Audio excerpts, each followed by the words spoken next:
যখন পিরিয়ড চলে, যাদের পিরিয়ড চলে, যেটাকে হায়েদ বলে আরবিতে, মেনস্ট্রুয়েশনাল পিরিয়ড চলাকালীন রোজা রাখা যাবে না, তাদেরকে ছাড় দেওয়া হয়েছে, তবে এগুলো কাজা করবে পরে।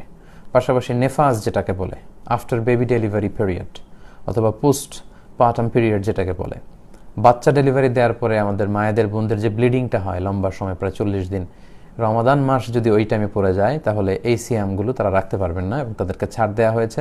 কয়টা রোজা তাদের ভাঙলো সে কারণে তারা গুণে রেখে পরবর্তীতে এগুলো আদায় করবে। এর দলিল হচ্ছে সুনানে তিরমিজির হাদিস, বর্ণনা করেছেন আম্মা জান আয়েশা রাদিয়াল্লাহু তাআলা আনহা। তিনি বলেছেন যে কুন্না নাহিদু আলা আহদি রাসূলিল্লাহি সাল্লাল্লাহু আলাইহি সাল্লাম। আম্মা জান আয়েশা বলেন, আমরা আল্লাহ রাসূলের যুগে যখন আমাদের মাসিক হতো, সুম্মা নাথুর, এরপর আমরা সুস্থ হতাম, ফায়ামুরুনা বিকাদাইস সিয়াম, তখন আল্লাহর হাবিব সাল্লাল্লাহু আলাইহি ওয়াসাল্লাম রোজাগুলো কাজা করার জন্য আমাদেরকে আদেশ করতেন, কয়টা ভেঙেছো কাজা করে নাও।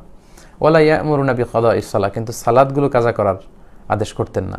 এবং এই বিধানটা সচরাচর বিধান আমরা জানি যে হায়েজের কারণে, মাসিকের কারণে বোনদের যে সিয়ামগুলো কাটা যায় এগুলো কাজা করতে হয়, কিন্তু সালাতগুলো পরে আর কাজা করা লাগে না।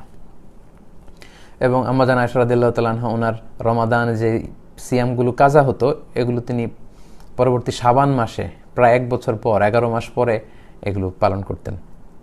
এর কারণ হচ্ছে আল্লাহ রাসূল সাল্লাল্লাহু আলাইহি ওয়াসাল্লামের দিকটাকে খেয়াল করে, কারণ রাসূল সাল্লাল্লাহু আলাইহি ওয়াসাল্লাম নিজেও রমাদানের পরে শাবান মাসে সবচেয়ে বেশি নফল রোজা রাখতেন। তো রাসূল সাল্লাল্লাহু আলাইহি ওয়াসাল্লামের সাথে মিলিয়ে উনিও ওনার ফরজ ভাঙ্গা রোজাগুলো উনি রেখে ফেলতেন।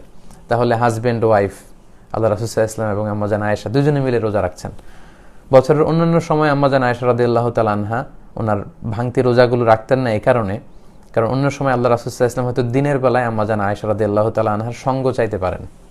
তো উনি যদি কাজা রোজা রাখেন তখন তো সঙ্গ দিতে পারবেন না। তো এই জন্য আল্লাহ রাসূল সাল্লাল্লাহু আলাইহি ওয়াসাল্লামের দিকে খেয়াল করে আম্মা জান আয়েশা শাবান মাসে, পরবর্তী শাবান মাসে প্রায় 10-11 মাস পরে শাবান মাসে ওনার কাজা রোজাগুলো রেখে ফেলতেন রমাদানের আগে দিয়ে, কারণ আল্লাহ রাসূল সাল্লাল্লাহু আলাইহি ওয়াসাল্লাম নিজেও শাবান মাসে বেশি নফল রোজা রাখতেন। ফলে আম্মা জান আয়েশার সঙ্গ পাওয়ার প্রসঙ্গটি দিনের বেলা আর আসতো না।